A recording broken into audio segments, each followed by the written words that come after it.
3 ಹಂತದಲ್ಲಿ ಜನಾಕ್ರೋಶ ಯಾತ್ರೆಯನ್ನ ಹಮ್ಮಿಕೊಂಡಿದ್ವಿ. ಮೊದಲ ಹಂತದ ಜನಾಕ್ರೋಶ ಯಾತ್ರೆ ಮೈಸೂರಿನಿಂದ ಪ್ರಾರಂಭ ಆಗಿ ಮಂಡ್ಯ, ಹಾಸನ, ಮಡಿಕೇರಿ, ಮಂಗಳೂರು, ಉಡುಪಿ, ಚಿಕ್ಕಮಗಳೂರು, ಉತ್ತರ ಕನ್ನಡ, ನನ್ನ ನಿಪ್ಪಾಣಿ ಮುಗಿಸ್ಕೊಂಡು ಇವತ್ತು ಬೆಳಗಾವಿನಲ್ಲಿ ನಮ್ಮ ಜನಾಕ್ರೋಶ ಯಾತ್ರೆ ಪ್ರಾರಂಭ ಆಗಿದೆ.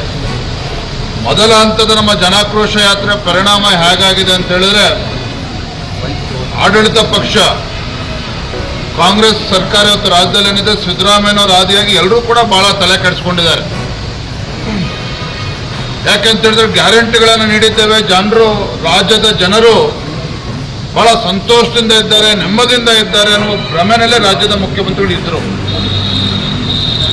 ಪಾಪ